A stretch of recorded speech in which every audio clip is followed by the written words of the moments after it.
Good day to you all. Welcome to the Tasmanian University Bushwalking Club, our first video for our YouTube channel. And we are gonna teach you guys how to host a walk, which is a pretty amazing experience. We have here Rob and I'm me. So Rob, tell us a little bit yourself. Yeah, so my name's Rob. I have been hosting walks with the Uni Bushwalking Club for quite a while, and I tell you what, it's been a good experience. I've met a lot of people in the Bushwalking Club, and it's just been such a, I guess, important part of my life over these years, and definitely hosting a walk with the club has been one of the most beneficial things to do. For sure. Yeah, I may add to that, it's an awesome experience because I hosted my walk 3 weeks ago. It's super cool and super amazing. That aside, I'm just going to tell you a little bit about our background. So, what's your background? Yeah. So at uni, I studied spatial sciences, GIS, which is mapping type work. And it does relate in a little bit to the bushwalking that I do, in that I like looking at maps, looking for different locations to go to. But I do want to make it very clear that it's definitely not a requirement by any means to have expert mapping knowledge of any sort to be able to host a walk and to be able to make walks happen. I mean, what do you say? I studied medicine, so it's completely irrelevant. So you don't need to have that specialty in understanding maps and navigating yourself through the bush.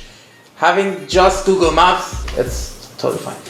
That being said, let's go on to the positivities of hosting a walk. What do you think is the positivities? Yeah. So as I mentioned, it's been really great for meeting people, but also gaining experience in I guess what you would say is leadership. And obviously, there's all the benefits of exploring the different parts of Tassie and taking great photos along the way. We have 250 kilometers of bushwalking tracks across Tasmania. So you have to go and explore them. And why not explore them with a bunch of people at uni? It's awesome. People at your same age, and you get to have fun, laugh, and enjoy the walk. Yep. You may be concerned about safety and, well, what if an accident happens? We do have processes for that. And that's one.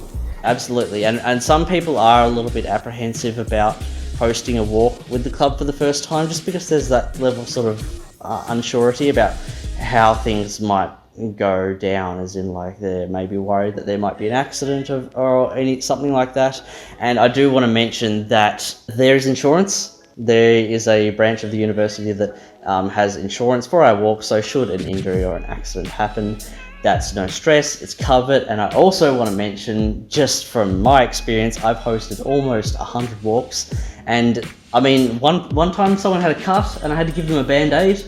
That's the extent. That's the extent of what has happened in my experience. So, and I also, just while we're talking about safety issues, some people might get a little bit concerned about not knowing where to go, if they're going to follow the track correctly, if they're going to get lost.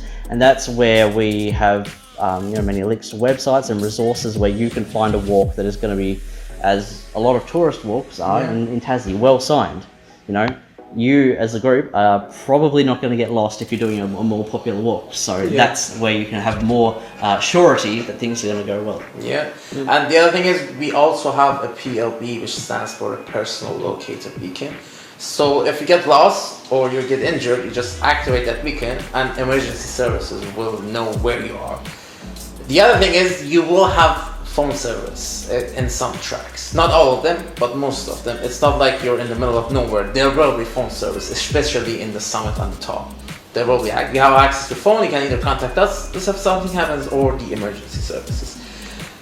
Now, that being set aside, so what is the process when people want to host a walk? Yes, absolutely. So I do want to mention that maybe some people are still going to feel a little bit apprehensive, a little bit unsure, and perhaps before they even make the event, they might want to message someone. Just double check that what they're doing is okay. So I think it is helpful for people to know how do people know who the executive members are in the Bushwalking Club that want to respond to, that can respond to messages. Well, on the Facebook page that we have, there's a sort of profile pictures all standing together. You just press on those and you have a list of admins and moderators.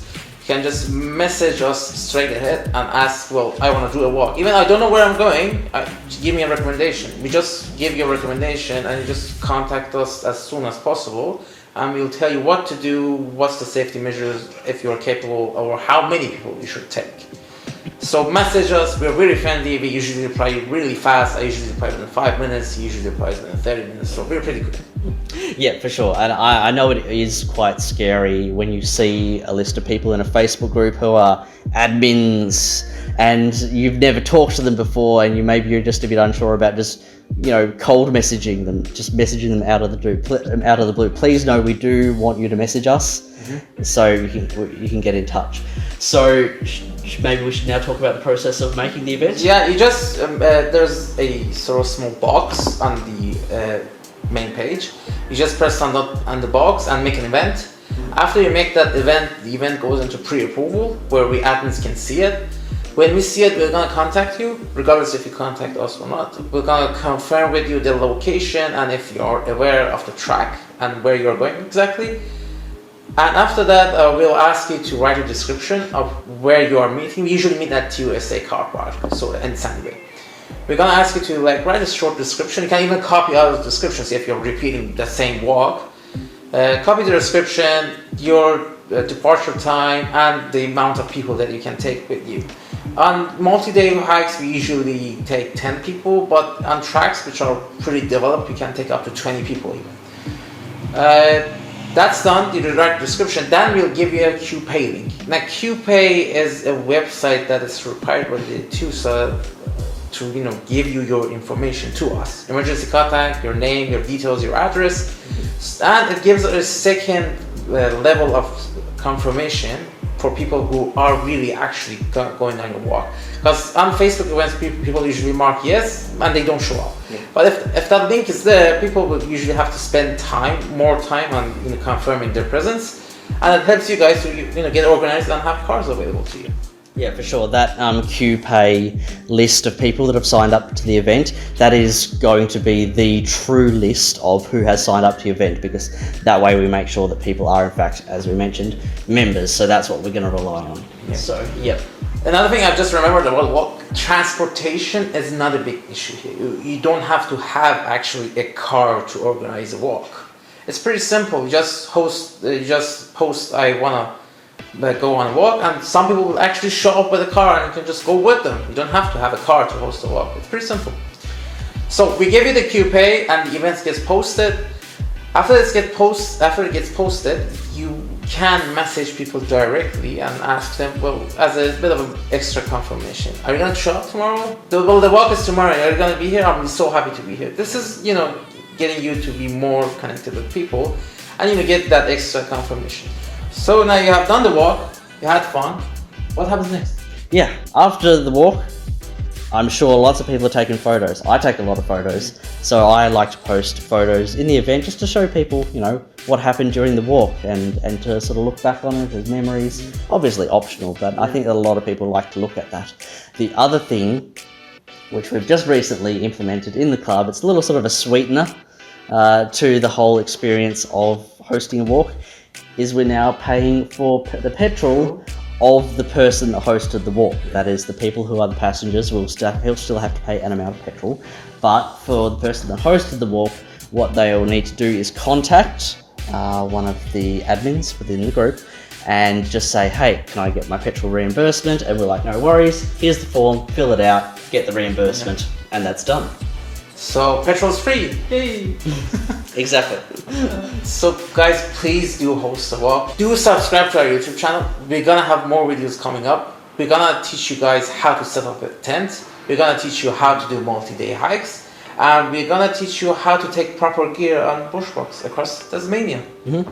Yep, absolutely. And just to conclude what we were saying about hosting the walks, as we have already mentioned, please do send us messages in getting this all set up. Communication is obviously the way to get this all started. Please send us messages, and we'll just go from there. So thanks very much. See you on the track.